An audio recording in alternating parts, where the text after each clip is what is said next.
What up, people? What's good? Salute, salute. Yes, sir. Yo, what's good, everybody? Salute to the tribe. We're hip hop and comics and hip hop. We're a niche channel. We're a niche channel. Reserved for the best is super dope. I do sell comics. Check me out on Instagram at 6th_element_comics. Yeah, because comic books are the sixth element of hip hop.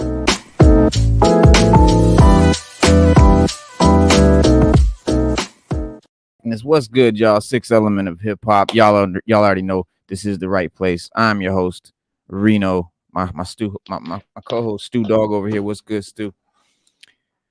We trying to put it together, man. We scrambling to get it. Cause listen, guys, we missed our last two shows. We had to cancel them for technological issues, but we're back and we had a big weekend. We saw the Guardians of the Galaxy 3, and we've been waiting a long time for this, and not just waiting for the Guardians of the Galaxy 3, but waiting for Marvel to finally give us something good. It's been a long time. It's been like since Endgame. Corey, what's good, homie? Corey, this is good. Yeah, man. This is easily the best thing since Endgame. It is. Yeah, no question. They delivered. It was worth it. 100%. 100%. Yeah, it was very much worth it. Yeah, for sure. There's a lot to this movie. One thing I is there was that you know how they show the captions when they could first go somewhere? Like if they go to nowhere, it'll say nowhere. And then it'll have those numbers at the bottom.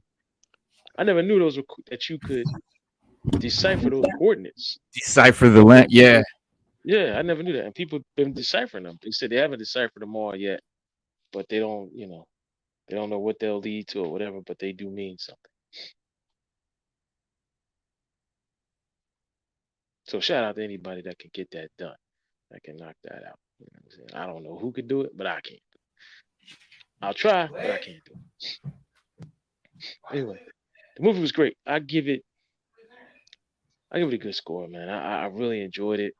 The movie's mostly about Rocket. Yeah. But the way they do it, you can't really tell. You can't, it's just a great Guardians movie to add on to the other two.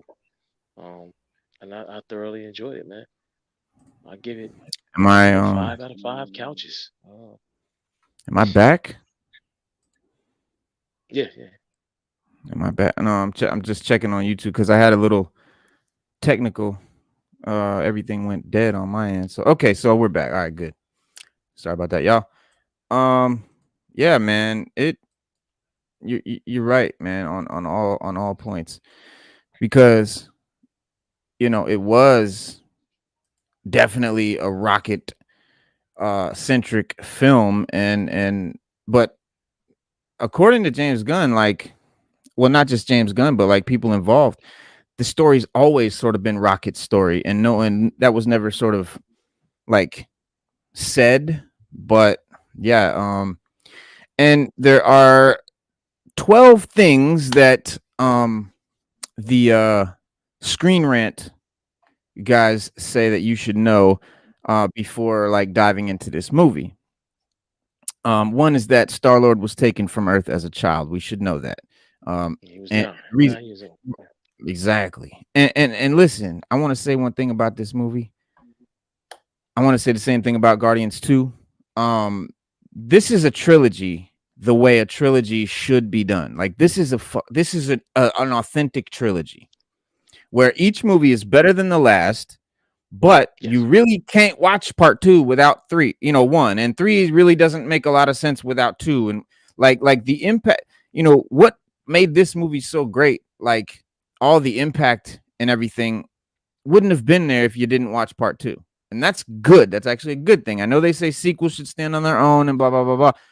It's not a sequel for one thing. It's a trilogy. Yeah, I don't believe that.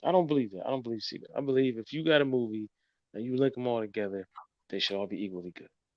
Right. And you should need to watch one before it. Yeah, you should, because it should be part of a big story.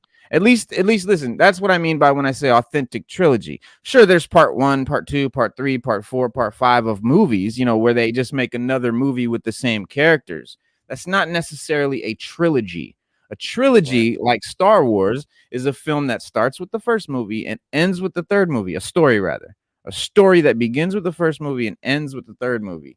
Not a the first movie's a whole story, the second movie's a whole story, the third movie's a whole story. That's not a trilogy. That's just three parts of them. That's just three movies with the same characters. Yeah. Same title. Sort of like Blade. Yeah.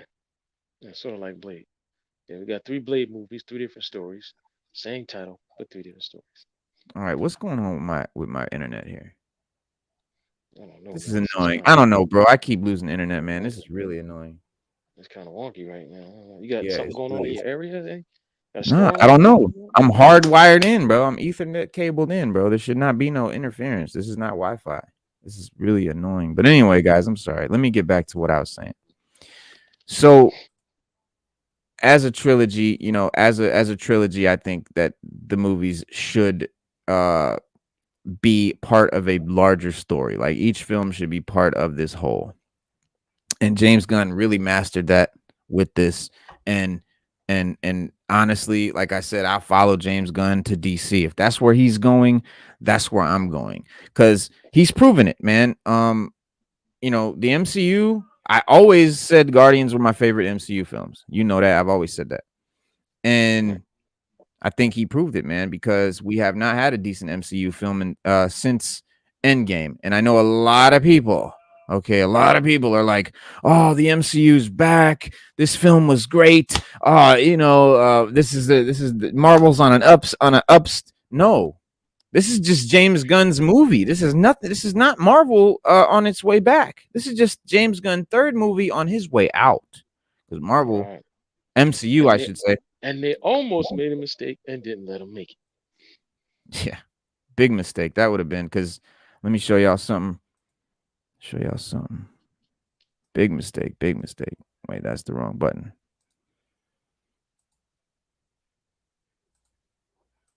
I'm not gonna tell you guys. I'm gonna show you live. So there it is live. Right? That's the audience score, 95%. And even the critics, even the hard the hard to please critics gave it an 82, but we really don't care what they say. And there's only 300 of those, but 5,000 plus verified ratings, man. The audience has spoken. This is a peak film, and we're gonna break it all the way down for you guys today. I'm gonna get into the end credit scenes. I'm gonna break down we're gonna recap it. Basically, we're gonna break it down. And let me get because there's some dark stuff in this movie, y'all. This is easily the darkest of the three movies, by far. Would you say? I would say this is maybe the darkest MCU film. Yeah, I can go Um, there. if I can go you're there. I can go with that. yeah, if If you're you're into that really, type of stuff. if you're like against animal cruelty, And that's that's it. one. And that's basically what the high evolutionary was. Yeah, He experimented on animals. He wasn't cool with it, and it just yeah, he was cruel to animals, and it showed in his work. Even when you yeah, watch I watched the first Guardians like a couple weeks ago, and even when you look at the oh thing when yeah, they arrested him and they show Rocket, if you look at the bottom right hand screen when they say, it says his name and all that, it says mm-hmm. biotic enhancements. His skull, they Mm-hmm. said his skeleton was taken out and put in there with So he a could stand robot upright skull, and right? So walk. right, Uh-huh. yeah, like he was modified in every way. Yeah, and his brain was. That's why he's super smart. So her, yeah, Smarter than in the so high evolutionary. That's why evolutionary was had beef with him, because he basically figured out something that he couldn't figure out, and he was like, how the fuck did my creation beat me at blah blah blah. And then and then Rocket ripped his goddamn face off, and thank you, sir, Rocket. That was just wow. But what in your mind is the Marvel Cinematic Universe still missing? um we're neck deep into phase 5 now. After all, we've had dozens of movies and streaming services and series and one-off specials. And while critics can and do bemoan the surface similarities that these desperate, properties tend to share. The strength of the MCU remains how much variation it manages to offer up in tone, scope, stakes, subject matter, right? And, you know, looking for street level heroes, stuff like that, cosmic sweep, paranoid thrillers, mystic mumbo jumbo, subatomic shenanigans, Afrofuturist utopias, whatever the hell Eternals was supposed to be. The MCU has something for you, but maybe after all these years, you find your own very particular Marvel itch remains somehow unscratched. And so I say this to a vanishingly small subset of you. If you've ever found yourself walking out of a Marvel movie and said to yourself, I liked it, it was fine, but I don't know, I can't help thinking it could have used, like, just, a lot more vivisection, then rest assured your tastes have finally been catered to, you sicko freak. The gang is all here, sort of. But first, Guardians of the Galaxy 3 is pitched as a send off. We were teased, Stu, were we not, that someone was going to die. One of the Guardians was going to die in this film. Like, we were That's true. definitely That's teased. true. That's what we thought. That's what Yeah. we were told. And don't think that wasn't, what do you call it? Implanted by the great James Gunn via social media. He did that on purpose because what did they exactly do? They killed Drax, but then Drax didn't really die. But then they killed Rocket. We knew, oh, no. And then he didn't really die. Then we literally saw Star-Lord's face explode, right? He bloats and like, it's just so gross, like so disgusting. So he's dead. Like, there's no coming back from that. But he didn't die. So we were literally like strung along and like but so masterfully, bro. And it didn't piss you off, it didn't annoy you, it was just so well done and it was so impactful. It's nothing like, I think I texted you 5 minutes into the movie and I was like, bro, this is the best fucking thing Marvel has ever put out, something to that effect. I'm gonna pull up the text right now. I texted Stu, guys. I texted Stu 5 minutes into the film. I'm gonna tell you exactly what I told him because I was like, yo, this is nuts. Hold on. Where is it? Okay.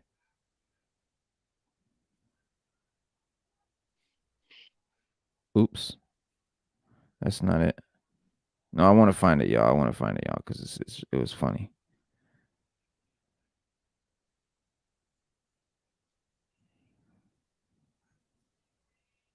Well, shit. Oh, well, I can't find it. I'm not going to search through the text for hours. Anyways, you remember when I texted you, right? I was like, this shit's crazy. Yes, sir.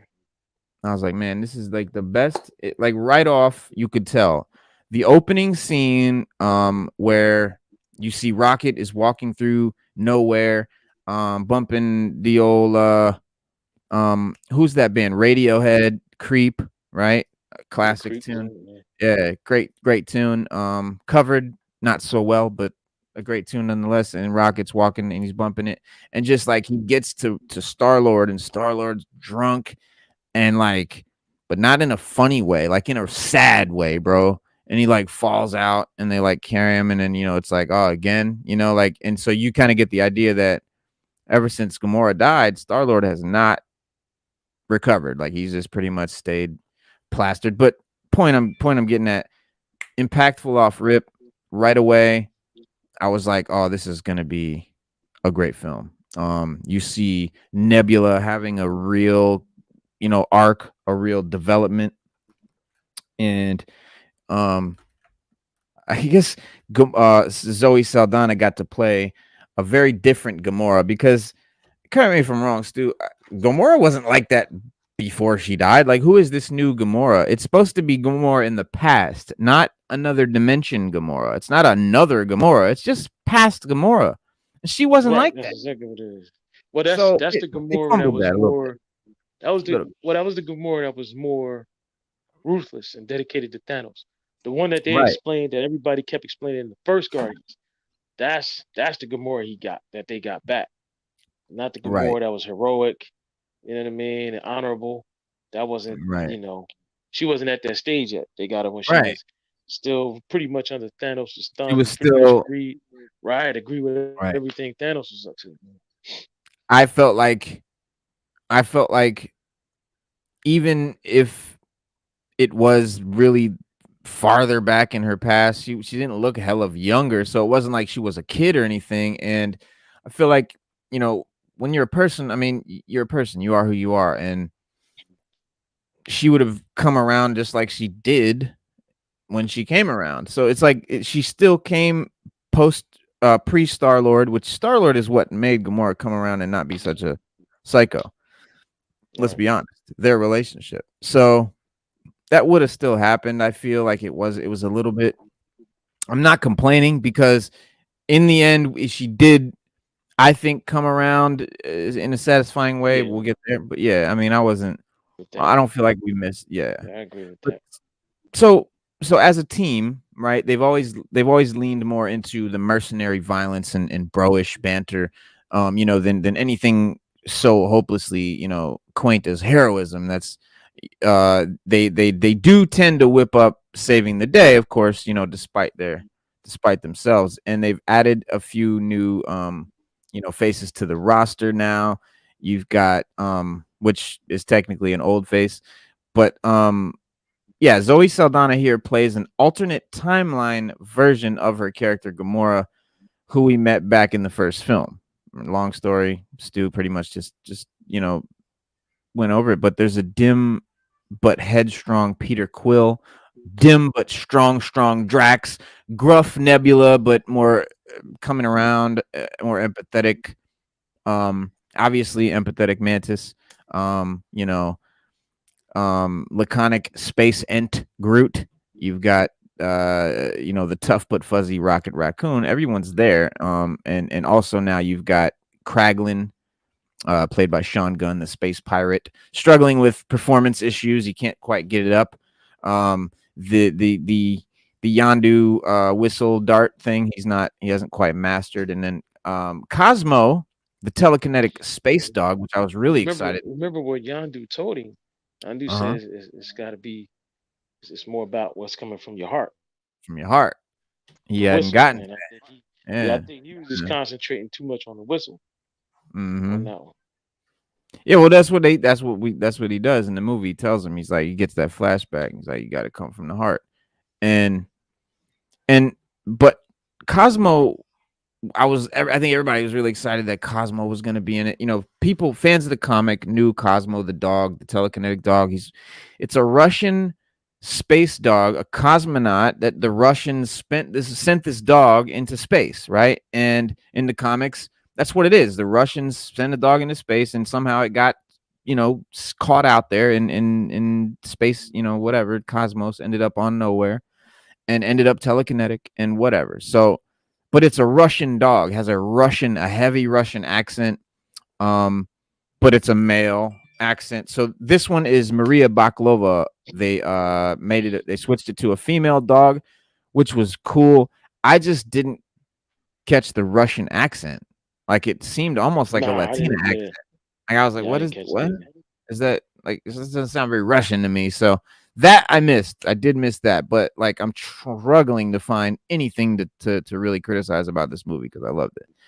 But yeah, little stuff like that. But and then of course the new antagonist, but not really, was Will Poulter's version of Adam Warlock. And I say Will Poulter's version of Adam Warlock because he's definitely not the comic version of Adam Warlock, but I was not put off by that. I felt that it was really You know what? he did it A he lot of did it people kept well. saying that. Man. A lot of people kept Yeah. saying that. But I'm glad that I never really read too much of Adam Warlock in the comics Mhm. because I was okay with what we got. But people Mhm. that Mm. did read a lot or know a lot about Adam Warlock, they were kind of disappointed. They're Well, like, I we know liked it, I but know a we lot could about just him. thought it was could have been better. I didn't know a lot about it, I but the did, but it version that didn't we got in the disappoint movie, I me. was cool with. Yeah, It some still people didn't said bother a lot of people said it's disappointing, but not really me. Yeah. disappointed. They this is what I from what I heard. They said that they thought he was more childlike than because Adam Warlock to Bro, everybody's like Space those Jesus. That yeah, Joker but like those Space Jesus. So those people don't know shit about Adam Warlock because that's the whole thing. He was childlike. That's the whole thing. When Adam Warlock came out of the cocoon, he was an infant. He was Yes. mentally an infant.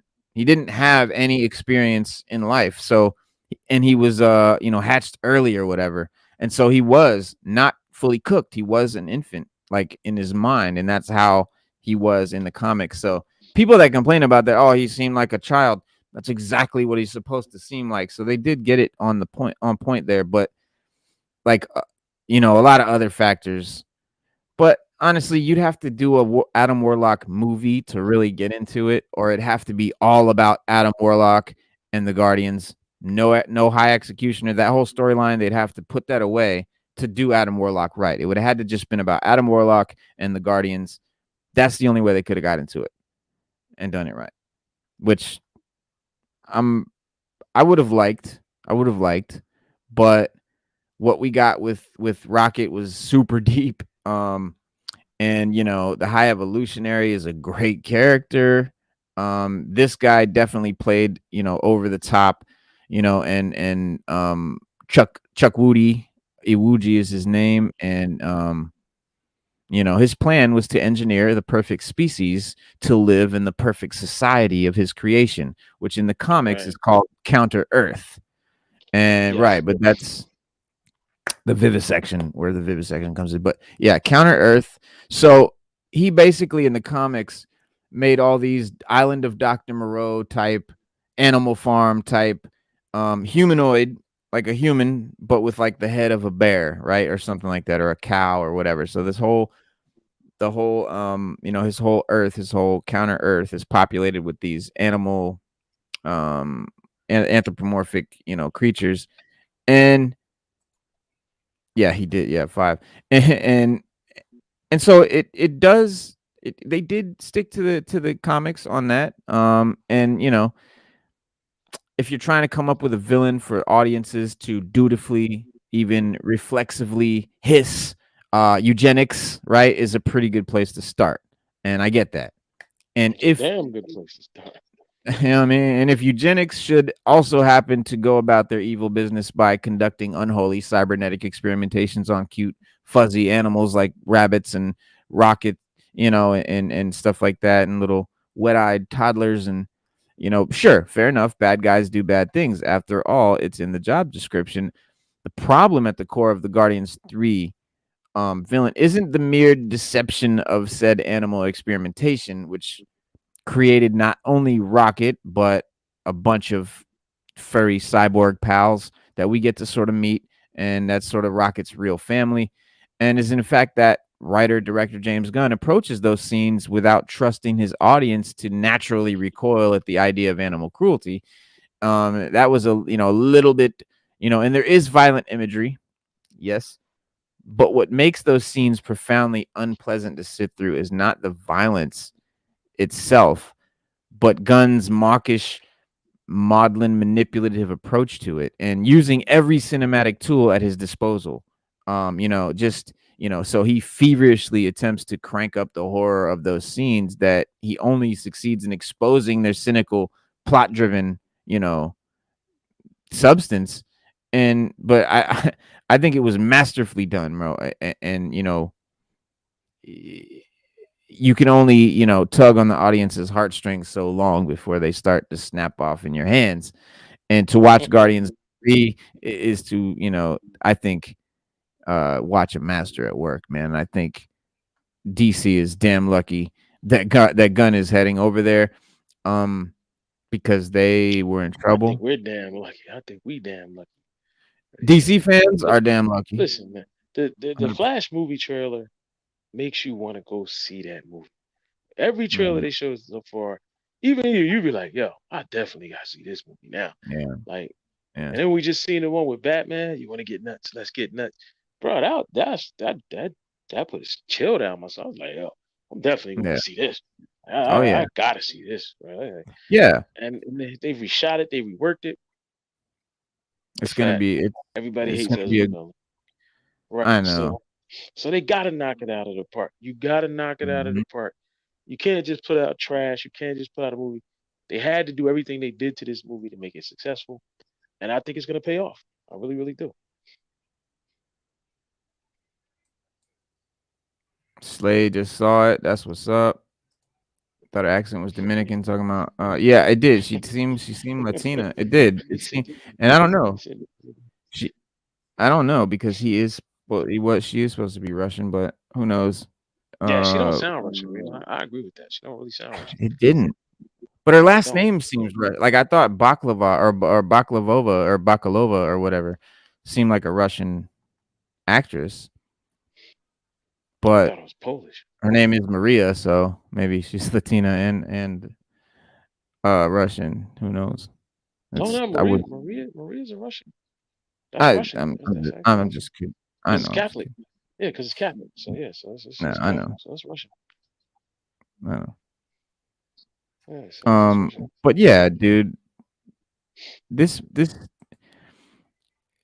it the whole body horror thing, it does definitely go into that. We got, deep into Rocket's past, and we sort of knew the story, like you said, Stu, man. They sort of hinted at, they sort of told us, what happened to Rocket, but I love when movies hint at something and then later we get to explore it and see it because we always wondered about it. And so, as we learn the story of Rocket's beginnings, and we also meet some of his friends, and but I think the Guardians series as a whole has never been a horror franchise, obviously, but the horror in the labs of the high evolutionary is first rate, is really top notch, good effects, and it looks good. And Rocket, starts his life out as an animal experiment, an experiment,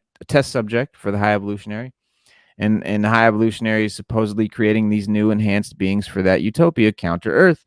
But as we find out later in the movie, Rocket and those other animals, that his little crew was never intended to live there. That was just his sort of rough drafts at creating what he was trying to create. And when he finally got what he was trying to do, it was like a full human, like I said, with like the head of an animal. Whereas Rocket he was heading that way. He had him standing upright, like a little short human, and that's sort of why Rocket looks the way he does.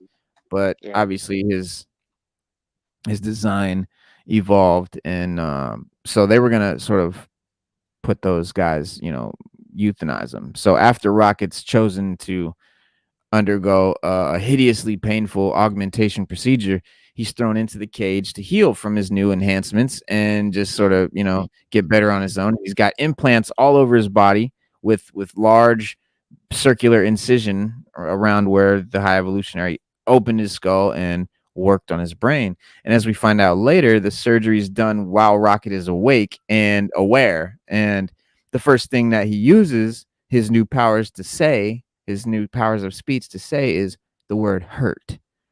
So like right away, you're like, Jesus Christ. And once into the cage, though, he meets the group of fellow test subjects, the other sort of cut up animals with weird modifications and stuff, who eventually we find out is Lila, Teefs, and Floor. And their modifications are very hideous, just like Rockets. You've got Lila with the robotic arm. She's an otter, but she's gotten her arms replaced with like little metal arms. And then, of course, Teefs Yeah. is the big walrus with his hips replaced by wheels, like wheels. Yeah. And Wheels. you got Yeah. mechanical eyelids that keep his eyes pulled open and bloodshot. And then Floor has her back legs amputated and replaced with mechanical, like, insect legs. She's like a rabbit with just like insect legs coming out of her. And then the metal mask over her mouth. And like I said, man, there's two components to good body horror, right? You've got transformation and violation, right? Floor doesn't just look forbidding in her metal mask and insect legs. She's suffered painful, invasive, and likely irreversible changes to her body. And it's chilling to think of Floor enduring the surgery, right, with no anesthetic, or Lila wishing that she still had her own arms, or Teefs, wanting to close his eyes, and in fact, they're cuddly animals with cheerful dispositions, and they're all sweet, and you know they trust They have a stubborn trust in Sire, who is, the high evolutionary, who orders them incinerated the moment that they stop being useful, and makes the situation even more painful and the stakes even higher. And like, of course, the body horror in this movie doesn't stop with Rocket's friends, because at the end of the movie, the high evolutionary, we see get him a taste of his own medicine, and Rocket tears his face up, and then we see at the end when Gamora peels off his fake face to reveal the raw, bloody stump that Rocket left, because and he deserved it. Okay, he deserved it. The stuff he did to them, to Rocket's little family, was whatever, unforgivable. Killed him in front of him. So, and the what do you call it? The when Rocket and the others go through, show, what they go through, it really shows, that horror elements don't have to stay confined to horror movies. You can take, when it's done right, a good, horror can make a story more riveting. You throw a bit of horror in, like, in a whole movie that's not a horror movie, I think it gives it more, like, gravitas, more stakes, Yeah, more more. stakes. Yeah. Yeah, I'd Mm-hmm. agree with that. Yeah. Give more meat. Put more meat on the bone. Meat on the bone. Yeah, that movie was good. Absolutely, It was it was really, great. really, really, really good. We got But what, now we two? have to go through this. We gotta go through this writer strike now.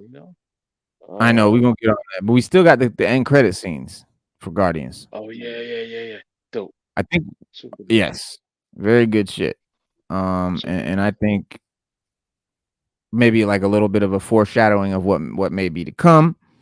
But yeah, I think this movie is definitely, overall, a very heartwarming, goodbye to Marvel's last beloved supergroup. Avengers is gone. Now Guardians is gone. Um, Bro, the only thing that's gonna save Marvel is the X-Men. So I hope they got them locked and loaded, and they gonna bring them right, because Thunderbolts ain't gonna do it. Okay, Young Avengers ain't gonna do it. None of these teams that they're working on are gonna do it, buddy. It's gonna have to be X-Men. It's the only thing y'all got left. But I digress.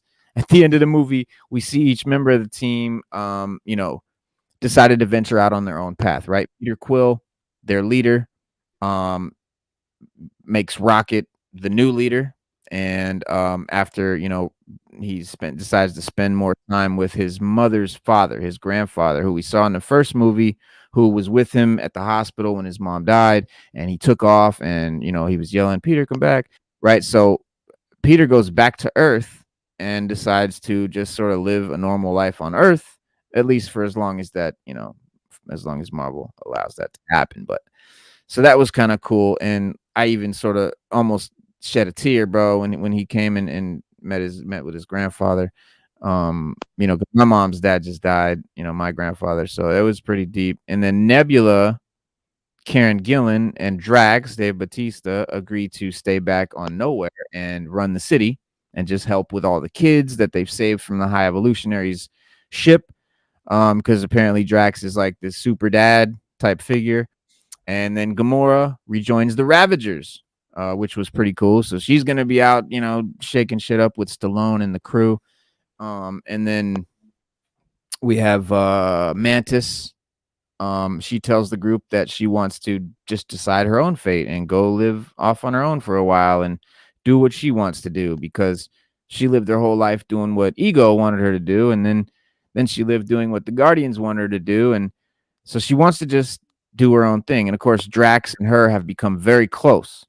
And so Drax is naturally like, "Okay, where are we going?" And she's like, "Nah, man, like, by myself." And so Drax is totally heartbroken and just like sad face looks as she, leaves off into the sunset, super heart wrenching. And then Groot stays with Rocket. Of course, Rocket and Groot, that's a team straight out the classics of comics, and finally says his first actual words, which are "I love you guys," by the great Vin Diesel. Finally got to say more than 3 words.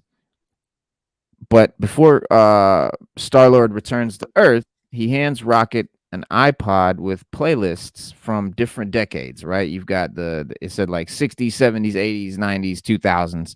And Rocket scrolls down to the 2000s playlist and starts playing "Dog Days Are Over" by Florence and the Machine. And as the song plays, the civilians of nowhere, the kids, Groot, Drax, Rocket, they start this big dance party in the street, and it's a celebration. And at the same time, the Guardians, as we know them, disband and are no more. And although this movie marks the end of the original Guardians, with no future Guardians movies on the slate, Gunn is not going to do any more, Guardians movies. So that is it. But viewers did get a hint of what the future looks like for those members, the old and the new, in these two post-credit scenes.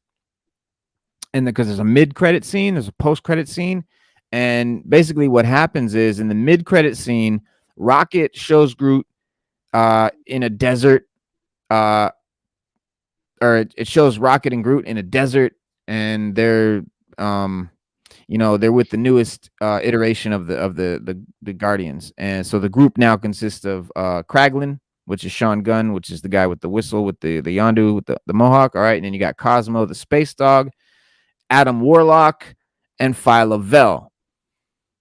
In the comics, there is a team where Adam Warlock is a member of the crew, Phyla Vell, and all that. So this is out of the books. And they're sort of seen waiting as a horde of aliens is approaching the desert village, and Rocket plays "Come and Get Your Love" by Redbone, which is a big circle back to the original movie and a closeout to the trilogy. And that's what I'm talking about, where this is an actual trilogy, where the first movie connects to the third movie, and the middle movie is the middle story, and it's just an A to Z story done right. Star Wars, take notes, please. But yeah, Phyla Vell is one of the most peculiar characters in this new gang of heroes, and her presence definitely raised some eyebrows for some Marvel super fans, because in the, And she the comics, and she and she related to Marvel, right? The Kree. yeah, she's Yeah. the offspring of The offspring Marvel. of Marvel. Yeah, the And original right, Marvel. exactly. And a super scientist named Elysius, who uses the quantum bands, which were nodded to in Ms. Marvel on Disney Plus, sort of. But in the Guardians Volume 3, it seems that this character is a creation of the High Evolutionary, who was trying to build the perfect life form. So her future in the MCU is still uncertain. Obviously, she's not going to be the Phyla Vell we know from the comics, but and it does make sense that she was introduced here before her role in the Marvels later this year, alongside Brie Larson, Captain Marvel, and Tiana Paris is Monica Rambeau, and Iman Vellani's Kamala Khan. Now, the post credit scene that comes a bit more later is a bit more innocuous than the mid credit scene. There's a small Easter egg that only the most eagle eyed viewers will catch, but viewers see Quill enjoying some quality time with his grandfather, and they're having a conversation over breakfast, and Grandpa's reading the newspaper, and one of the headlines reads "Alien Abduction. Kevin Bacon tells all." Right, because we saw Kevin Bacon, the Guardians, holiday special, Yeah. when they kidnapped They Bacon, stole Kevin right? Bacon. Mantis and Drax, yeah, and they brought so, and then after the scene, the words "Star Lord will return" are the last text that we see on screen, and it's still unclear how Quill will be making a return to the MCU, and how Star Lord will return. Marvel does promise that he will be back. Chris Pratt said that he's open to returning as Star-Lord. So code, he's coming back. As for the other Guardians, Zoe Saldana told the Hollywood Reporter that this is the end for her as Gamora. She's not doing it. Dave Bautista, definitely, he said, "I'm bowing out," gracefully, when he said on the Tonight Show with Jimmy Fallon. With Drax, he said, "I got to end the perfect way." He said, "I would never sign up for another job as Drax just to get a paycheck. It would tarnish that perfect ending, and I won't do it."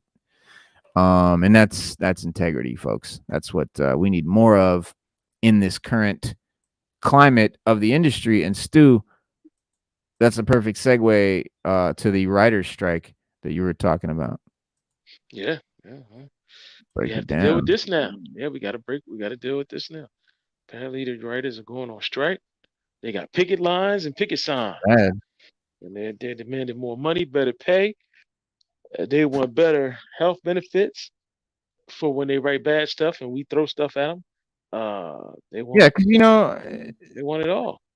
they're talking about uh uh Ryan Reynolds. So Deadpool 3, he was saying that, because Ryan Reynolds is a big improver, right? He improvs. That's what he does. You can't really write Ryan Reynolds's jokes. Like, he improvs them. Yo, Sada, what's good? So, Oh, I haven't seen the movie yet. Gotcha. Well, yeah. Do yourself a favor and waste no time. Get to that theater and see. This is the best thing Marvel has put out, man. I'm telling you, if you have been really upset with Marvel lately, this is going to make you happy again. Guaranteed. But yeah, so Ryan Reynolds said that because he's an improver and you're going to get the best work out of him improving, and we know Deadpool is going to be a lot of improv and jokes and blah blah blah. He's now not allowed to improv in the movie because the writers will be on strike, and that goes against the strike. And I don't know who makes the rule. Is the writers that are on strike tell him yeah, I what he read can't that. do? I really don't get it. Yeah, I don't get that either. Yeah, I don't And the even know how that's writers, even a thing. I don't listen, writers in Hollywood. I'm sorry. I don't I don't think you deserve a raise. I don't think you deserve a strike. I don't think you deserve to go on strike for more money because you've just given us nothing but crap. Like, maybe put out something that's worth a damn and then you'll get a raise. How about that? 'Cause it's these millennials, bro. It's these millennials and Gen Z writers, and they expect, they're entitled, they want more for doing less. No, Yeah, that's not how life works, man. And someone needs to teach these kids that lesson. Um, Now I don't know everything about this writer's strike. I don't know the whole deal behind it. So I may be talking out of my ass, and I'm sorry. But that's just kind of like what I feel off top of the head, because films are not what they used to be. Like, movies have not been all that good in the past several years. And I would think the writers have already been on strike. Like, what's been the? I mean, it seemed like y'all already been on strike with the work that y'all been bringing forth. but no. So really, Uh, I mean, I'm looking at some of the people on the picket lines. I mean, they're all millennials. They're all Gen Z. They're all kids. You have no talent, and no, not because you're kids. You have no talent because of I've seen your work. It sucks. Um, you need to brush up. Someone needs to have told you that you weren't so good, and maybe you should go back and learn some more or do better. Um, Listen, Hollywood writers have gone on strike um, in a dispute over payments for streaming services. Um, After the, what do you call it? American Motion Picture and Television Producers Union failed to offer acceptable counters and terms to the Writers Guild of America, the WGA, called this strike on May 2nd. Struck companies include Netflix, Amazon, Disney, and Apple, and will likely affect dozens of productions across the next few months. And if so, any of your favorite shows are on these streaming services, which I know mine are on, all four of yeah, these have mine on shows all I fucking 40s. love. Yeah, Yeah, yeah. so our shows are gonna start sucking for a little bit, because when the writers go on strike, basically they just, like, I guess they have like the lighting guy, right? I don't even know. Like, they still put shit out, but it's real subpar crap, and I don't know exactly how it all works, but you could probably Google and find out. But I know Andor has continued production despite the strike, which, thank you. And all scripts have been turned in, and Tony Gilroy, the showrunner and head writer, is on set doing non-writer production work. Um, Big Mouth is a comedy cartoon that is likely impacted. There's been no like announcements, but the animated show's eighth and final season was greenlit this year, and writers had begun work. Blade has been on pause, been paused completely now. Marvel's been facing numerous roadblocks with the Blade production, and all kinds of bullshit. And the movie was undergoing rewriters the last time that we heard an update, and so now that's put off again probably forever. Cobra Kai. If you were into Cobra Kai, I like John Cobra Hurt. Kai too. Yeah, I like I liked it when it was about Johnny Lawrence and Danielson, but I don't like the stories about the kids part of the story. no, I don't know I who don't. Yeah, like that's yeah, I not heard well, that. who's watching it. Like Cobra Kai is for people that like Karate Kid in the 80s. Like this is not for kids. Like I know my son, like kids don't really care about this show. Like this show is it's us that watch it, but I can't even sit through it because the stuff with the kids are just corny. It's just Well, that's what terrible. they're trying to hit. They're trying to hit this Kids can't generation. act. Yeah, they're trying to I bring it know. to this generation, but it's just I know. it's not gonna work. It's just not gonna work. I don't know why they do that. I don't know why they take stuff that's like nostalgic for people from the 80s and try to make new fans of it. Just if you want to do some nostalgic stuff, there's lots of ready-made fans already. Do it for them. And what happens is they bring their kids and they bring people into it. You don't have to fuck the shit up to make it for kids. The fans of it, the adults, are going to bring their Right. kids and say, look, this amazing thing, and then show people it's a new one. That's all you have to do is make a new one. You don't have to fuck it up. Daredevil. According to Lisa Takuchi Cullen and Warren Lee, Daredevil was among the New York City productions shut down by the picket lines in the first few weeks of the strike. Fucking Daredevil will likely continue production attempts, but they're getting railroaded here and there and shit that they're not. I don't know what these writers. I don't know what the picket like. I don't know what Yeah, power they have. I don't know how they can I don't tell know. people what they can't do. How can you tell Ryan Reynolds he can't improv? Like Yeah, go figure that. you run like I don't know, man. It seemed like if y'all are on strike, you ain't got no power. Usually when people go on strike, they lose all their power while they're on strike. You're not now like you're pretty much I don't know, man. I don't really know how strikes work, man. I'm not a union guy, but the Good Omens show, that's another show that's gonna get fucked with that I didn't really watch. House of the Dragon, okay. As reported earlier, House of the Dragon has resumed production without any writers on set. So all the scripts had been turned in. They don't really need the writers per se. I mean, they do need to do little write-ups and touch-ups and things like that during production. So they do need writers, but right now they're just doing what they can without them. But it doesn't necessarily mean that the writing was finished, because like I said, as many scripts are edited during the production. The showrunner has reportedly returned to work, and the show had just begun production.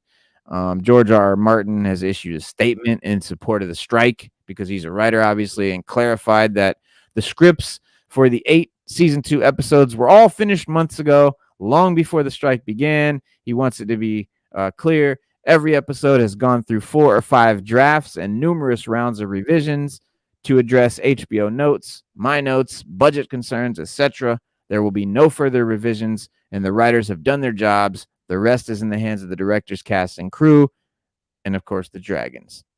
End quote. So, the big George R. R. Martin saving face.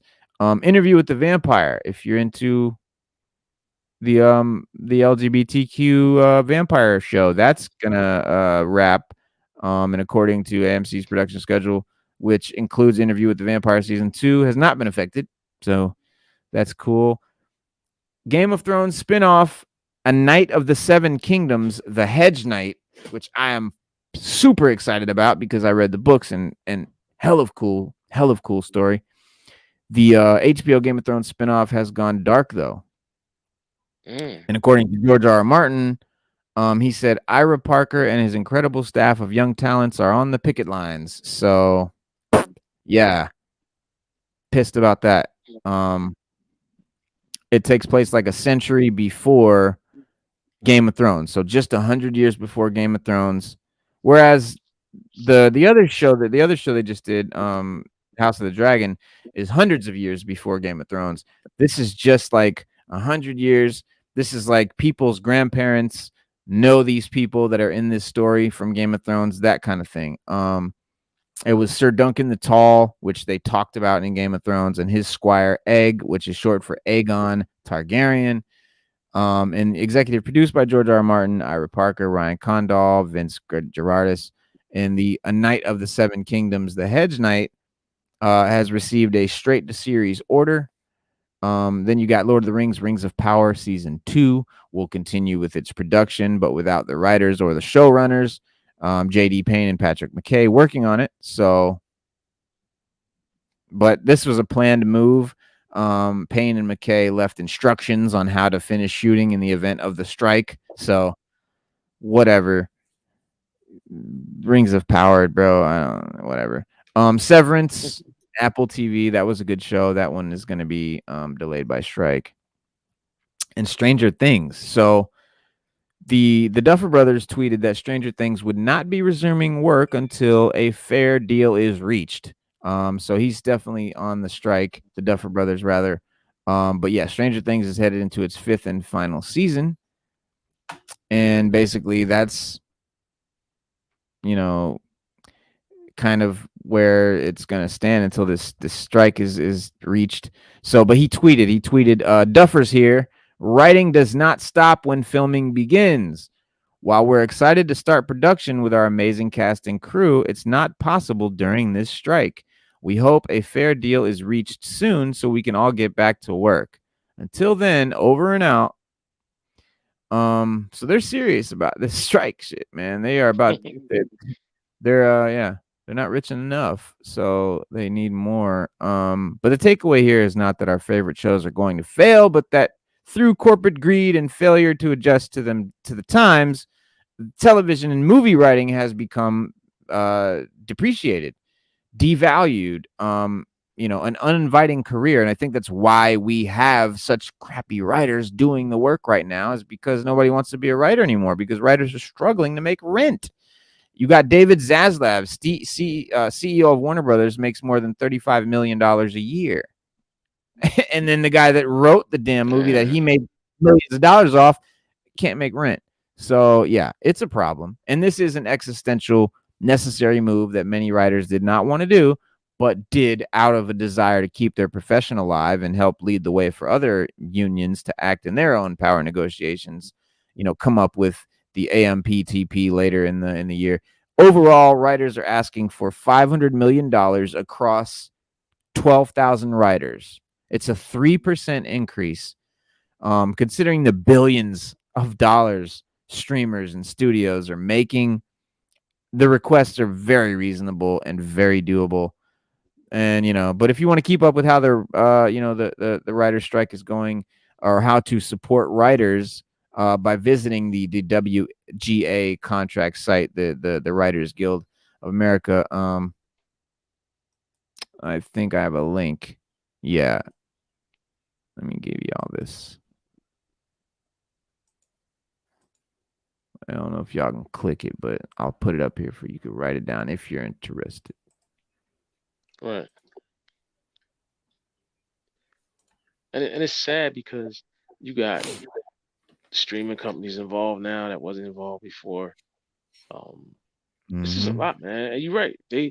The streaming companies, the CEOs, the COOs, the actors, they all get paid buku dollars.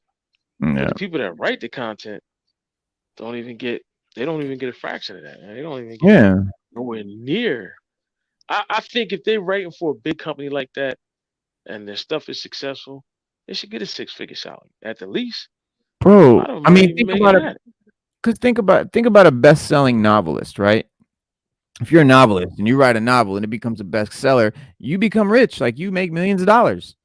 But if your movie that you wrote, or your TV show or whatever, makes $1 billion or whatever, you don't get any more money. It's not like you don't get the credit like you wrote it, like if you wrote a novel. And that's, I think, their issue. But like, Hopefully. yeah, But their you got issue, these talentless people like Kathleen Kennedy and these oh executives and wow, yeah, CEOs, just talentless individuals who have no creativity, making all the money, and then the artists, of course, are always starving. So I'm not genuinely mad at the writers. I'm mad because at that the whole because situation. I did a little research on them. I know that I think it was like every each time they strike, it's always been about something new. Like in the '60s when Mm-hmm. they struck, it was about um they're getting a share of profits, stuff aired when the movie was aired on TV. So Right. like if it was something that was in the movies like Superfly and then it came on TV, they're like, well, listen, can we get a share of that profit too? And they struck for that, and they Mm-hmm. got something out of it. And then in the '70s when they struck, it was mostly focusing on the remember the cable was big in the '70s and the '80s, Right. 1970s. Cable was big. So they were like, listen, we want a piece of that cake too. Cable companies making all this money. Hollywood's making all this money. We're not get we still, we still struggling Yeah. financially. And in the '80s, home video. Everybody that's something we grew up with, Mm-hmm. when stuff came. Movies made a lot of money. Like a lot of you guys, I Zagillions. don't yeah, made a lot of money in the '80s off of home video. Mm-hmm. Blockbuster was big. Woo. All those home video stores are big. When they rented those movies out, they charge you what, $5, $6 a movie, you know, and you figure a million people, $5 a movie, a million people, that's a lot of money. These guys are like, well, damn, can we get a piece of that pie? That's when they struck Exactly. for this. And then 2000, they struck again in '07. They had a And recent strike. Yeah. that was '07. And that Yeah. was all about uh I remember that. anything distributed online with a movie. Um, and now, 15 years later, 2023, Mm-hmm. it's all about streaming services.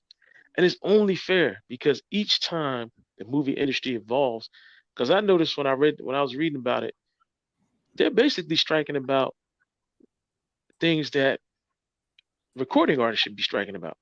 Each time the Mm-hmm. industry changes or becomes technologically more advanced than it was in the previous, decade or more, I feel that they should get paid for it. I mean, you figure home video, yeah, bro. I want a piece of that pie. I mean, I Yeah. wrote the movie that you keep renting out. I can't get 1% of the total profit, and that's not even asking. That's a drop in the bucket for them. Same thing for Netflix. And a lot of people talk about how Netflix pays who they want to pay and don't pay who they don't. So yeah, I believe these guys should be getting paid. I believe they should Yeah. be making at least six figures, man. That should be Yeah. the Yeah. least they should get a six figure. I mean, it's up to you to Absolutely. give them more. It's up to you to give them more if they perform better, or do them like football contracts. Give them incentives. You know what I Mm-hmm. mean? Your movie makes a $500,000. You get $1 million bonus. Right. Yeah, man. Why Yeah, not? it's a drop in the bucket for them. I believe so, man. The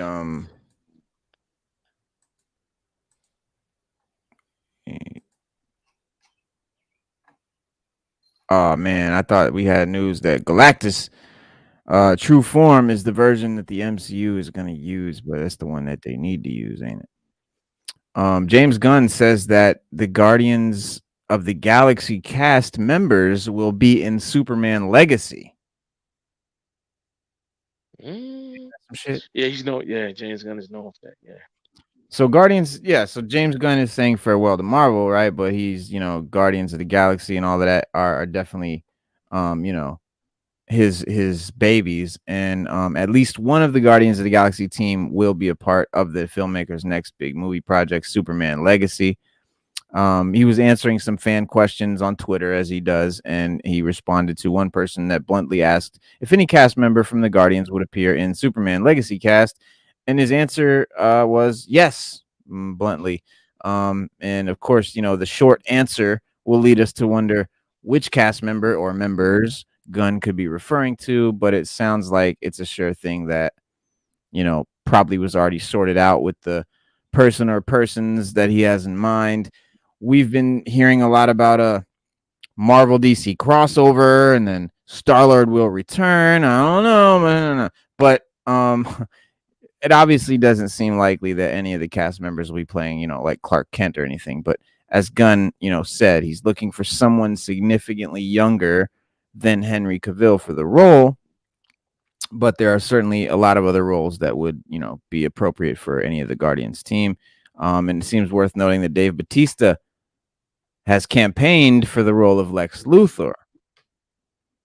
I don't know if I see it. But as soon as I saw the picture of him next to Lex Luthor, it was interesting. But yeah, he said it's interesting to me. I'd be totally up for that, James Gunn. Uh, but yeah, we'll have to wait to see what happens with the Superman legacy. But this is just the start of another era with the DCU, another era of James Gunn.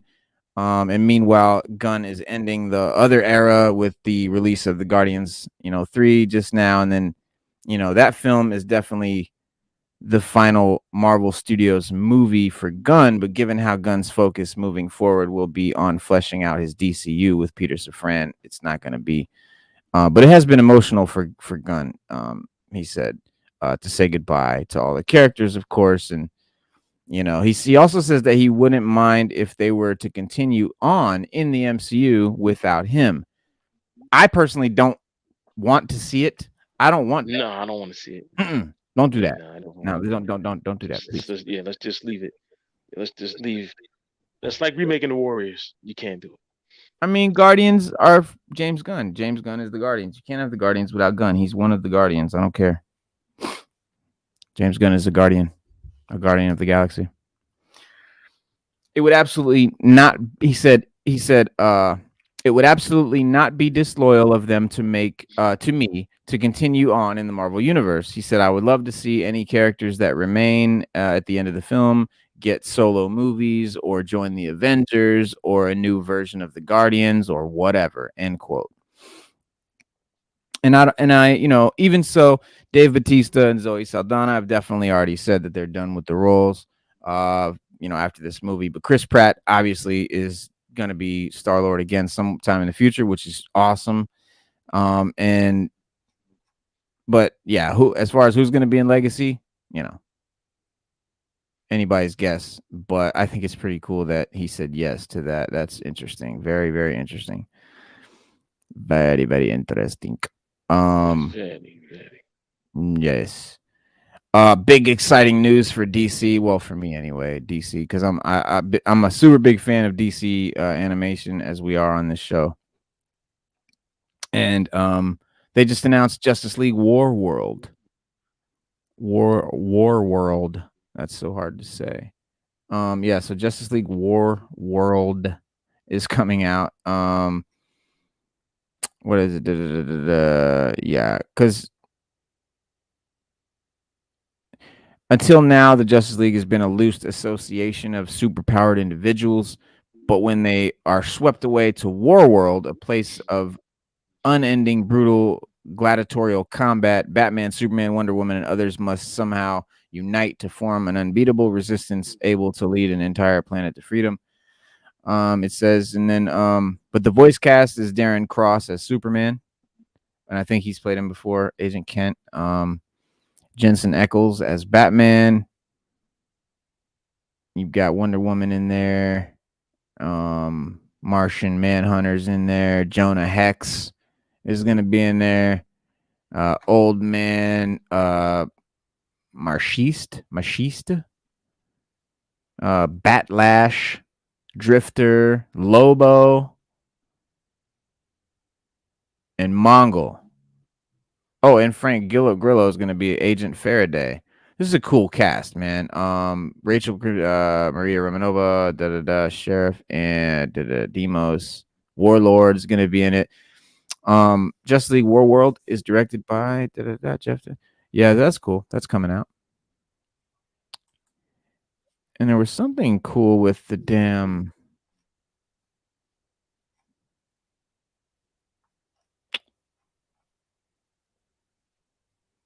What's that? It's like The Boys. Oh no. So King Faraday is gonna be in Kingdom Come. Yeah. Faraday. Agent Faraday, something like that. there. Yeah. AKA King Faraday. Yeah. Yeah. You know what? That's what I like about James Gunn.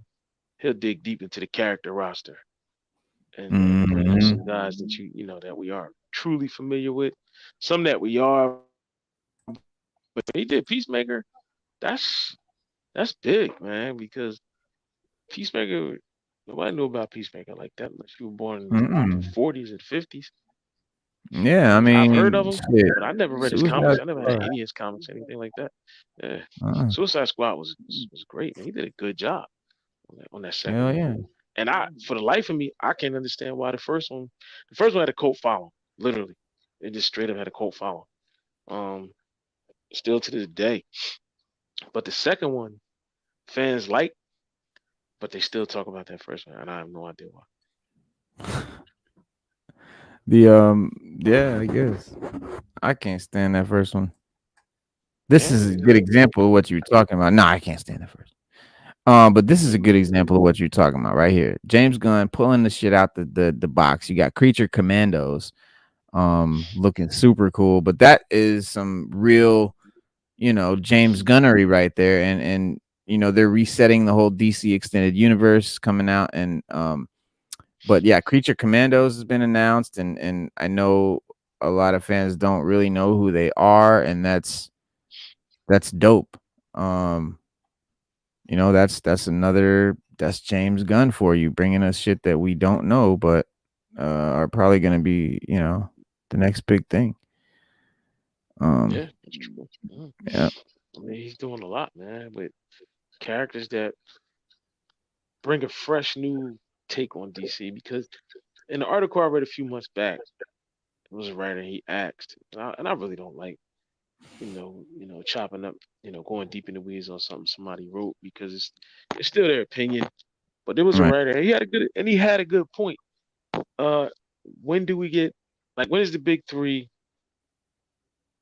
too much? Like when can we, just put them to the side for a minute and explore other characters that are just as popular as Batman, Superman, Mhm. and Wonder Woman, and get their stories and get them out there, and just put them on the shelf for a minute. And he's right. We do need to put, you know, in some ways, I think he's right. We do need to put Batman, Superman, Wonder Woman on pause for a minute and give us what Green Lantern, Flash, Martian Manhunter. You could give us, I don't know, you can give us Robin, Aquaman, which they did give us, which was great, and you could give us Okay. I don't, I don't know, Yeah. What? another Green Lantern. We got other Green Lanterns you can give us. There's just so much you can do with the DC universe. And you can even give us Supergirl, which they're trying to give us. We can get Batgirl, which the movie they put on the shelf. We can get Hawk Girl. It'd be a good movie. You never know. So it all depends. Yeah. I mean, Creature Commandos though, bro. Let me tell you about Creature Commandos though. Creature Commando. Don't go far with that. James Gunn. Like we said, he's definitely cool bringing out the more obscure shit. But Creature Commandos are not exactly a mainstream group of characters. Even for diehard DC Comics aficionados, even like you. I mean, I don't think you even know much about them, and most Oh yes, yes, people sir. Oh don't. yes, yes, sir.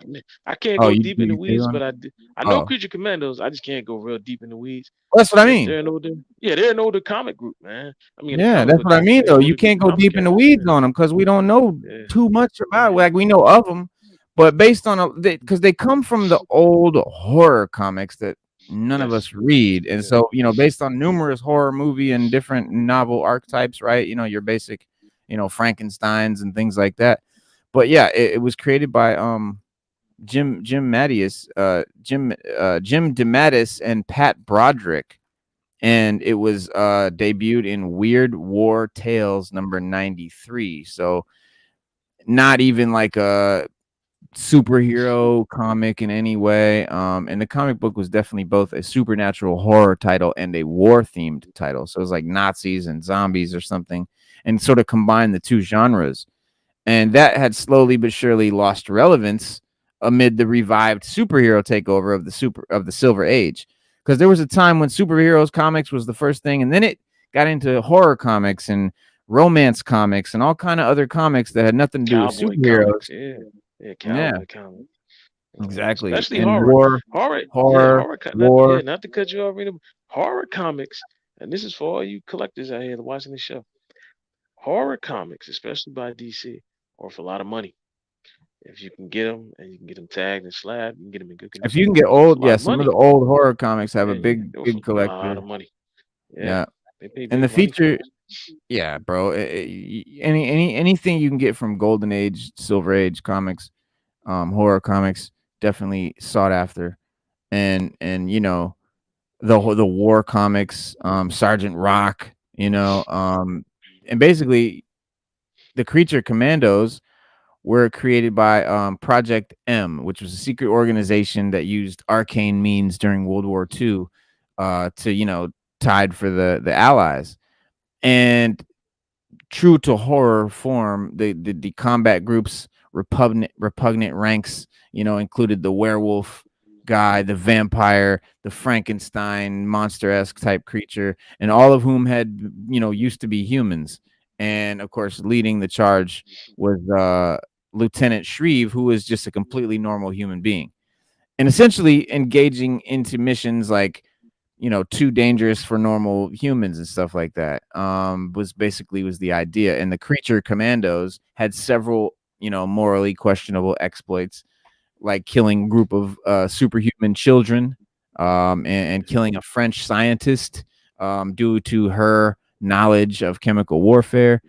And this showcased the horrors of war, and its deplorable reality, even if the soldiers in question were far from the ordinary jarhead.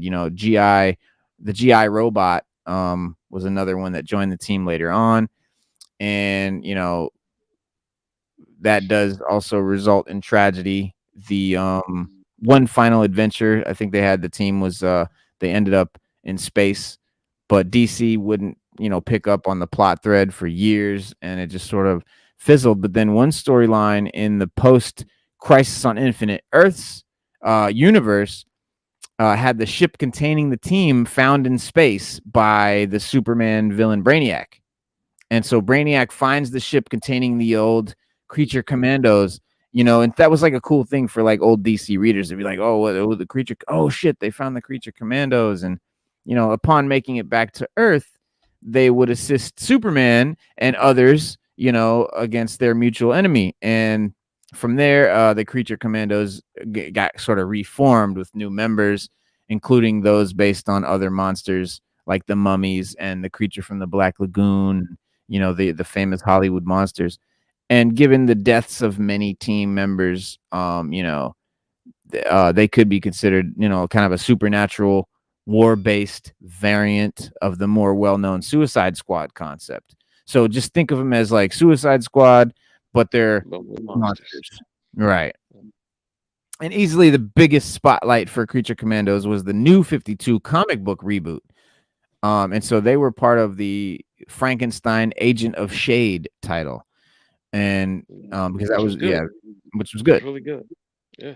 You had the Frankenstein monster in this incarnation of the team was the real deal, and their vampire was named Vincent Velcoro, was turned by a version of Kirk Langstrom's Man-Bat formula. So the formula that made Man-Bat made the vampire. And then a new version of Lieutenant Shreve, who was the normal human guy. And then so the series, though, was real short. Like it didn't pick up. But it was a decent attempt by DC to expand beyond the more traditional superhero type comics that it was known for. And I think the same is now being done for the DCU. The movies and shows will all share the same continuity. Frankenstein is shown in promo art with his bride, right alongside. You see the Gill Man and um, the character who is probably Lieutenant Shreve, and some of the other Weasel. You see Weasel from James Gunn's Suicide Squad is up there, and that makes the team. I think it seems like one of the most unknown DC properties is getting a chance to shine in their own 7-episode cartoon. So it's not going to be a big deal. It's 7 episodes. It's a cartoon. Relax. And it's Creature Commandos. You know what I mean? It's going to be fun. So don't complain. No, It's good shit. no, we're not gonna play. Yeah. We're gonna take that and run with it. Yeah. I'm definitely excited. Yeah. I'm definitely excited There's for Creature Commandos. yeah. So from far left, that's Lieutenant Shreve, the normal human. And then obviously Black Lagoon is the next, looks like a female version. And then the scientist flaming skeleton guy, not sure. I think that was maybe no, I don't know. I'll go back. And then obviously Frankenstein and his bride. There's GI Robot, and that is Weasel on the far right Yeah, from the movie. from Suicide. Yeah, you see him. Yeah, Right. yeah. But that, I mean, that's kind of like Guardians. That's kind of his deal, right? Guardians of the Galaxy, Suicide Squad, Creature Commandos, these unknown teams, and then he makes these really cool movies. And I think something about using these unknown characters or these lesser known characters, it gives more freedom, obviously, to the filmmaker to be creative, but it also gives us, the viewers, like more freedom to like enjoy it and not be like nitpicking. Oh, Superman doesn't do that, and Batman doesn't wear those, and but like with these unknown characters, we can't like say all that, so we just enjoy it, and I think that's good. That's a good thing. But yeah, read up on them, check them out. Creature Commandos, very cool. It's gonna be a cool little cartoon. Listen, man, I'm excited for all this DC shit that James Gunn got lined up. After seeing Guardians, I'm way more excited. Yeah. Don't forget, they got something coming out with her. The comics already out. He's got Who? a series coming out with her a lot. Amanda Waller. He's got a Waller thing, Oh yeah, because yeah, he's yeah, yeah, he's big on Amanda. He's big on Amanda Waller. Um, yeah, he's got something with her coming out. But Amanda Waller, I'm gonna keep it a buck, Amanda Waller is dope. A lot of people don't yeah, give her yeah, credit like they should. Um, they don't really uh give her, like, her credit, man, because she's like, Amanda Waller's really, really ruthless, man. But she yeah. has her hands in a lot of stuff. Like like she knows who Batman is, but she won't tell. Um, Right, we know she's in charge of Suicide Squad, but they can't really prove it. Only Batman can prove it. But if he proves it, she's gonna tell she it got to his Flame. identity. Right, Yeah, she got it. So she got it. So yeah, it's like, you know, uh, she's like the Nick Fury of the DC universe, but just reversed. Whereas in right, she's out for whatever Argus and them are out for, and whatever her own, you know what I mean, whatever her own issues are. But she's like Nick Fury, where she pops up everywhere. You can't ghost her, things like that. right, And she's dope, man. I mean, she's a strategist, a tacticianist. Well, she can fight, and an excellent marksman, man. She's or I one didn't of know she got her yeah, hands dirty. yeah. Amanda Waller kick ass, take names. Amanda Waller can Waller. Yeah, she can wall. Yeah, yeah, Waller can Waller. yeah. Amanda Waller can wall. Well, Yeah, yeah. She can give out work. um, I can't wait to see it, man, because um, she was cool. I think she was a cool character in Peacemaker. Yeah. I'm not I wasn't mad at how what's her name played her. Oh, Pretty good. What's her what's her name? name? That chick. It's on the tip of my tongue. Viola Davis. Viola Davis. Um, I didn't want to say Valletta Wallace. I kept thinking Valletta Wallace. I Viola knew it Davis. wasn't Valletta Wallace. Yeah, yeah. Because So speaking of uh, Batman and shit, there's these. I'm sorry. What did you say? no, no, go ahead. Oh no. What we were just talking about. Fucking Chip Zdarsky's Batman run is so dope.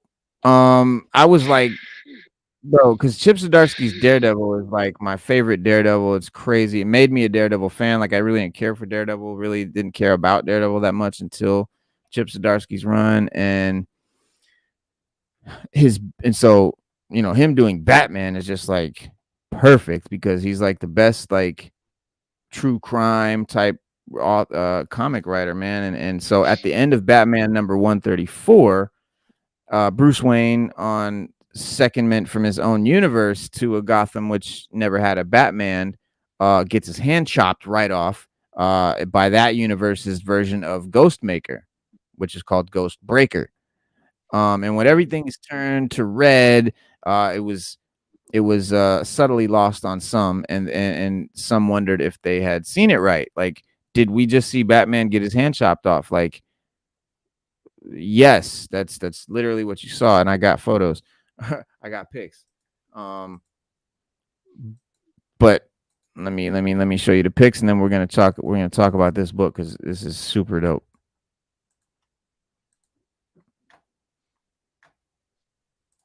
Shink, right there, shink. So there's him. Wait, let me take this damn thing off. Hope you guys wrote that down if you wanted to. Let me remove the shit. All right. So there's Ghost Breaker, grabbing he's got his sword out, and Batman's got the thing, and then everything goes red.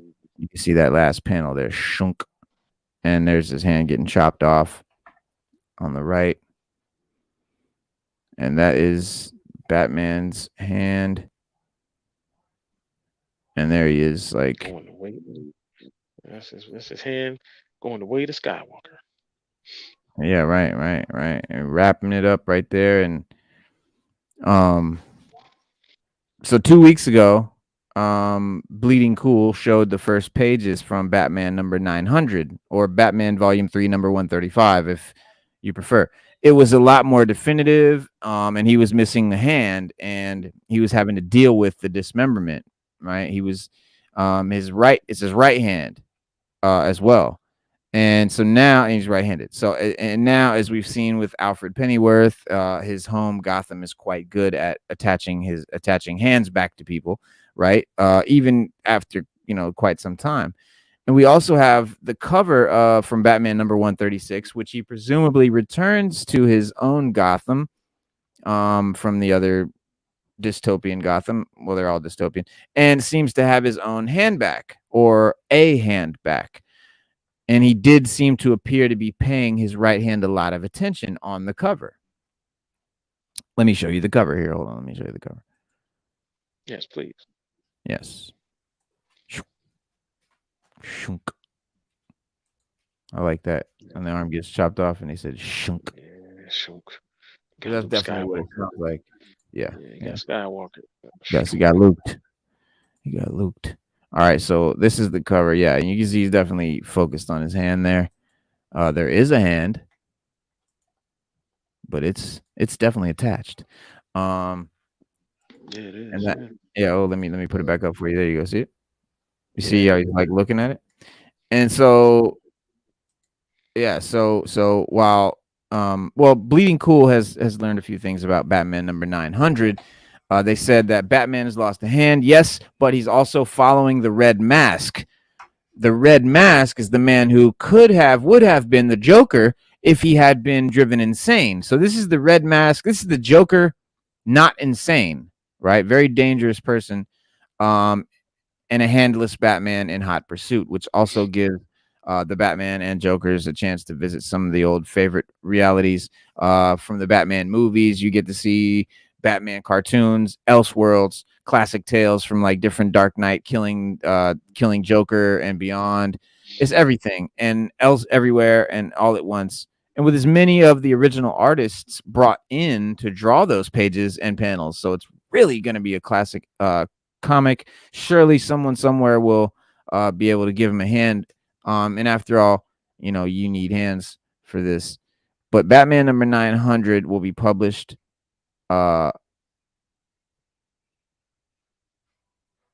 no. Wait a minute, guys. Okay. Wait, is that 900? It's so confusing because they're actually, it's not really 900. It's really 135. Okay, so 900 is already out. Just came out a couple days ago. Came out on the 2nd. Yes. Number 136 comes out June 6th. Okay. But it again, it may be the greatest piece of Batman fan service created. So definitely want to get that Batman 900. Anyone who's ever been a fan of Batman, it's Batman number 135 / Batman number 900. Okay. The art's by George Jimenez. It's written by Chip Zdarsky. It was $6.99 new. They've got a $7.99 new cardstock variant if you can still find it. If you have one of those comic stores that only allows people to buy one copy of stuff, then they'll probably even have a copy still. But it's Batman versus Red Mask in a brutal Gotham that's never known hope. This is a Gotham that's never had a Batman. And so the Dark Knight, overcome the terrifying, infection that the Red Mask has unleashed. And but only one thing is certain: he won't be able to do it alone. The conclusion to the best-selling The Batman of Gotham is so big it could only be contained in an oversized number 900 anniversary issue featuring the return of a fan favorite artist, George Jimenez, and a wild collection of guest stars full of wild revelations and a new path for Batman. This is one issue you don't want to miss. June 6th, Batman number 136, Failsafe and Red Mask have forever changed Batman. Gotham isn't as welcoming as it once was. When was it welcoming? Can Batman remind them who he is? Can he remind Catwoman who he is? The future of the Bat books starts here, and everyone's world is about to explode. End quote. So definitely put that on your list. I know it's on mine. Can't wait to get that shit. Yes, because I even ordered the when it comes, I'll unbox it. Ordered the Batman number 900 Alex Ross variant. Boo, yeah. Mm-hmm. And we'll be showing that here as soon as it comes. But get yours while you can, because you can't have mine. Because you can't have mine. Just what's good? Yeah, Better late than never. Lord, right, yo. Speaking of unboxings, in DC, we got the Mafex Cyborg Superman. Yeah, it's dope. Trying to get the camera can see him there. Yeah, it's super dope. You got the wire cape. You can sort of form it any way you want. I love that about it. The quality, man, the joints, everything is really sturdy, really good, really well made. I'm very happy with Mafex. Then I got the Yamaguchi. Well, first before we do that, then I got the Todd McFarlane Mortal Kombat 11 Batman Who Laughs Noob Cybot. That is just peak. And then we got the amazing Yamaguchi Wolverine, which is a really amazing looking figure. When you on camera, like they make some great photos, some great poses. Yamaguchis are the most posable, I think. Yeah, most that's top of the articulate. line. Yeah, crazy Japanese figures right there. Honestly though, I am way more impressed with Mafex than I am with Yamaguchi. And I did not expect that. I did not expect that. Yeah, I really thought Yamaguchi was gonna be my shit, and it's cool, but I don't know. I don't really like how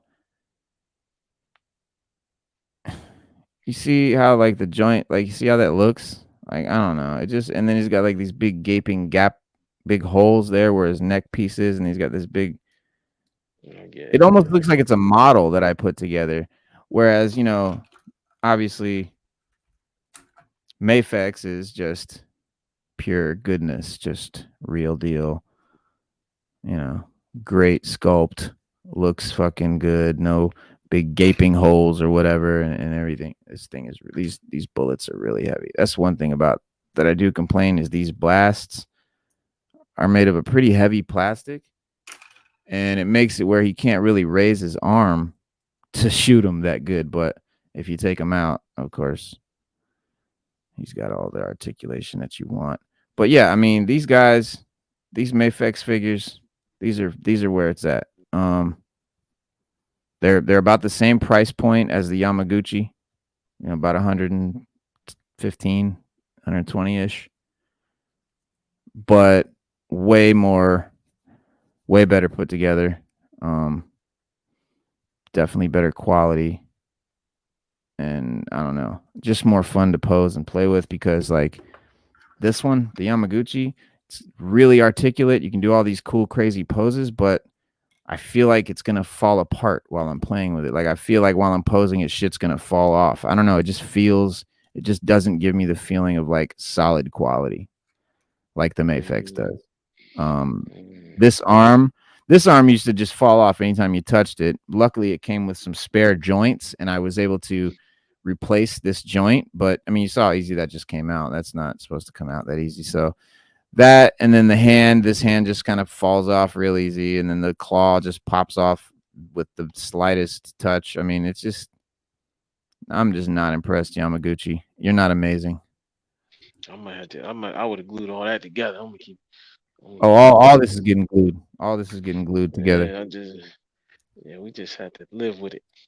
Problem with that Already. is the problem with the gluing is when you first of all, you got to get the right kind of glue. Okay, super glue is going to leave a big white gaseous stain, so it'll absolutely ruin it. Yeah. Might Even even if you melt don't, it. yeah, exactly, might even melt the plastic. And then other kind of plastic, other kind of glue ain't gonna be strong enough. So, and worst case, or the worst thing about it is, it, you know, obviously if you glue it, you can't really articulate it anymore. So it kind of takes away the bendability. But Yeah. some of the shit's definitely getting glued. Like no, like this, I can glue this inside there because that never has to change. That can stay in there because no matter what, that should not come out. There's no reason for it to. So Did he like come with an certain, extra arm or something? no, no. Oh I wow, wonder I'm why that would just come out like that. I wonder why that would come out like that. uh yeah, well, it's just to me it's I don't know, poor quality. I don't know. I feel like they could have done better. They could have done better. But it's got some very cool like that's the reason for all these weird like gaps and holes in the shoulders and everything is for like all kinds of articulation stuff you can do. Like that, see that? Like that's a weird piece. That's not even in most action figures. That's the normal shoulder joint. This is like a shoulder blades joint that moves back really far, so it can make like I don't know Yeah.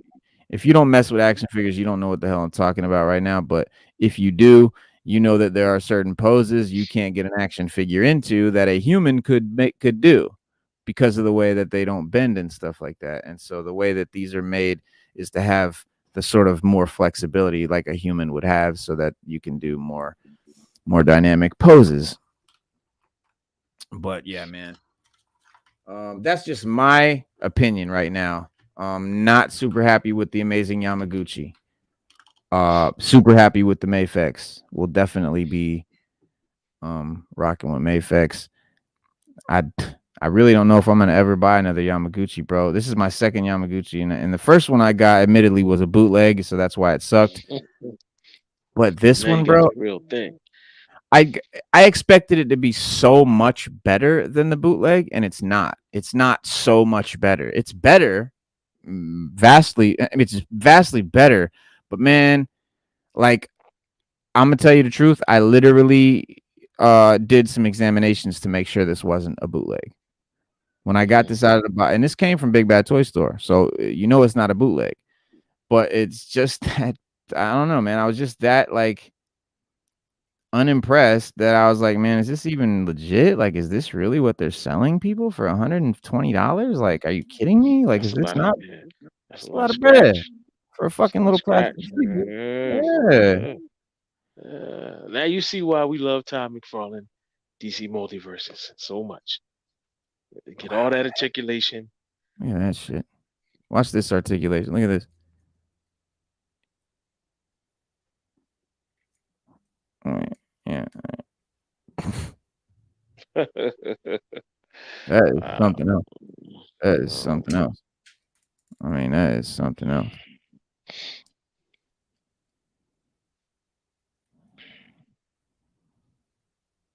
yeah, yeah. Both his claws just fell off while I was doing that. So that's the type of shit, man, that I'm talking about. I don't like that. Those are getting glued on for sure. Yeah, we pay. Yeah, the claws I would definitely glue on because they ain't. Did he come with that? Did he come with what? extra hands. Yeah, he did, and that's the shitty part. That once I glue these claws on here, he can't. I can't put them on no other hands. But I don't know what the other hands are.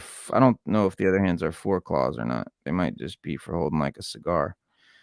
That's another thing that pissed me off. And my man Shartimus Prime also mentioned it because that was another thing I thought that they left it out because in the photos he's sitting there holding a cigar and he comes with a little hand that's all like configured to hold a little cigar, but he doesn't come with the little cigar. Where's the little cigar that they have in the photos? Why is his hand fucking shaped for a cigar? And why is there not a cigar in the box? That was yeah. Mm. Yeah, it is. It's Marvel vs. Capcom, right? That's what I like it. That's what it reminds me of, That, especially that might be the that Marvel pose. vs. Capcom version. Yeah. Well, it's Yamaguchi. They stylize. They make their own shit. You can take out inside of shoulder, and it's like a washer allows for more range on most figs. Right? Yes. Yeah. Exactly. But yeah, that's like Marvel vs. Capcom pose right there. Yeah, that was great. Yeah. His. I mean, Versus Capcom. Yeah. I expected the paint. First of all, and I don't like that either. Like first of all, let me take that out so you can see what I'm talking about.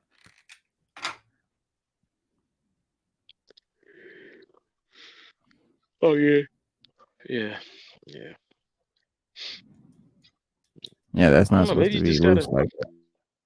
run, man. Maybe you just got a Maybe I just got a bad one. bad run. You know. No, it's not Yeah. because Maybe it's not. just. It's not just that. It's not that. Like the paint. Look at the. I mean, the paint on the face ain't even that impressive. Like out.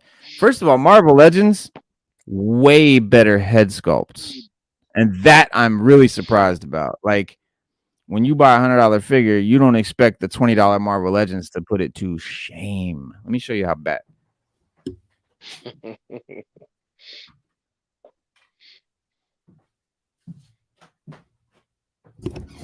Let's see, can y'all tell? Can y'all see the faces? Okay, that's way. Yeah. I can see it. Yeah, that's way better. That's way better. This Oh is yeah. better. This is shit. Look at the difference. Marvel Legends $20, Yamaguchi 115. Which one you think? And I I'm know the going with camera the. doesn't, but I'm yeah, going I with the mean, Marvel Legends. I'm sorry. it's Camera it's, doesn't good enough justice for me. I'm going with the Marvel Legends. man, it's and I was again, man. I'm maybe I'm being too critical of it, but I was just expecting it to be like fucking the best thing ever.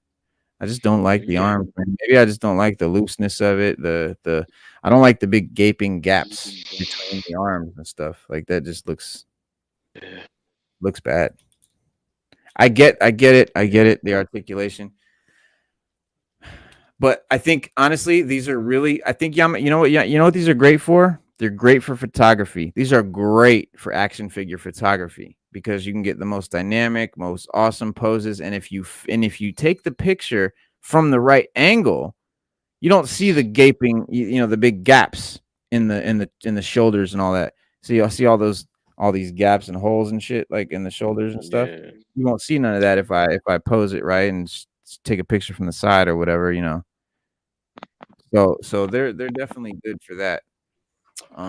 But nah, man, it's just overall, if I'm gonna pick Mafex Yamaguchi, similar price point, far superior product. Far superior product.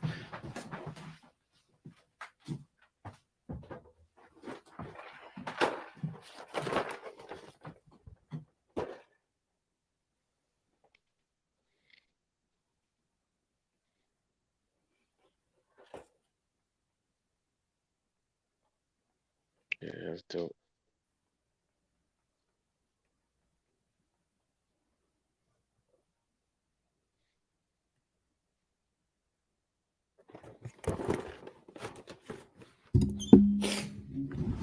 As far as the boxes, even the Mafex box looks way more like just better quality.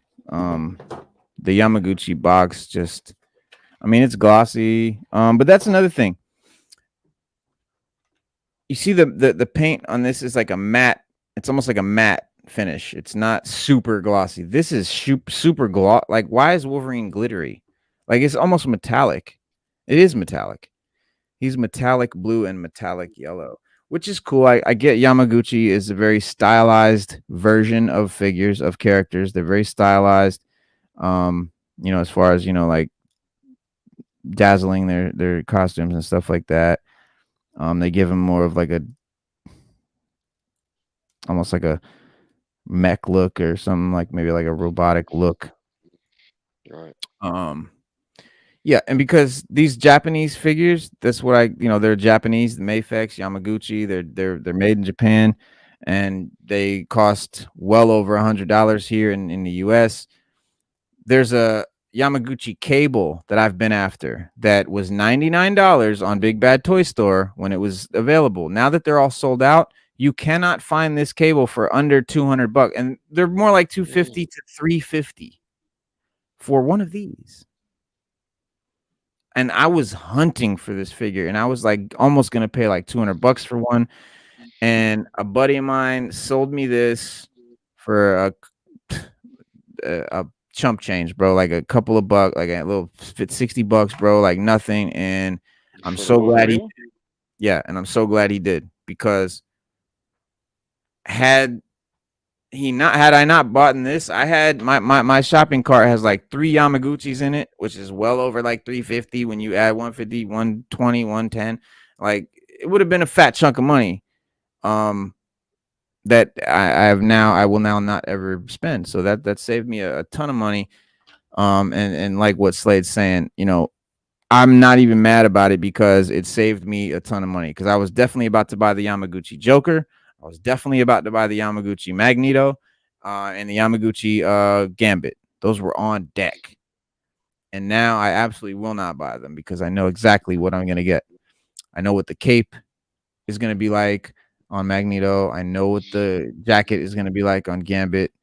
I know what the joints are like. And I know what the Mayfex Gambit is phenomenal. The Mayfex Gambit has like a cloth trench coat. You know what I'm saying? I know he's got the great Mayfex quality.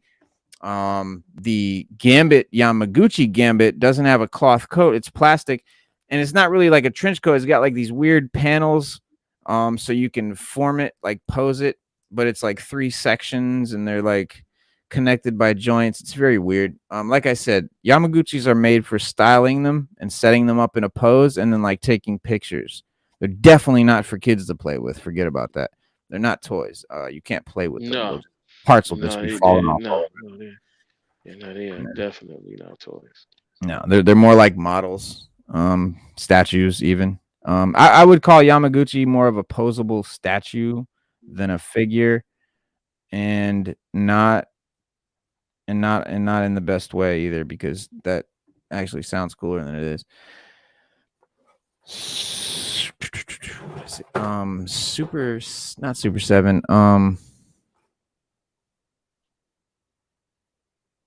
Is it Super 7? I don't know. Somebody makes these ones. They're called action statues.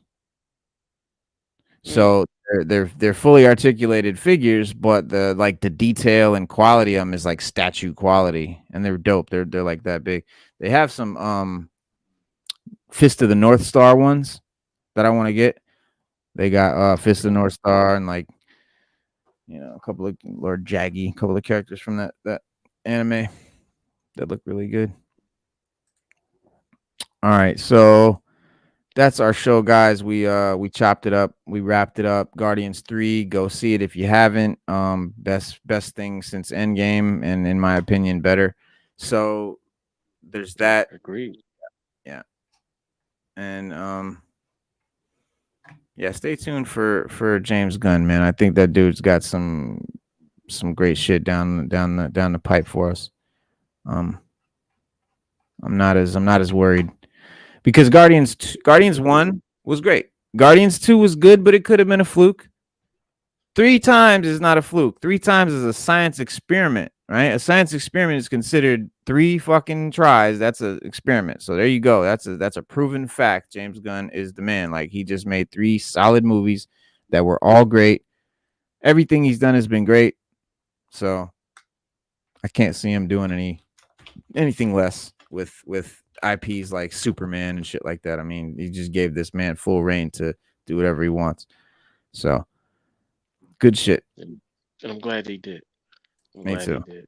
Me And like I too. said, with the reshoots of Superman, listen, we all had messed up hopes, but when we saw the trailer, the first one, we were like, wait a minute, This this might look be. all right. Yeah, and then Mm, we saw the second one, we was like, yeah, we definitely gotta go see this shit about to be lit. it. Yeah. And they're gonna Mm, put out one more trailer. One more trailer we're gonna get before the movie comes out.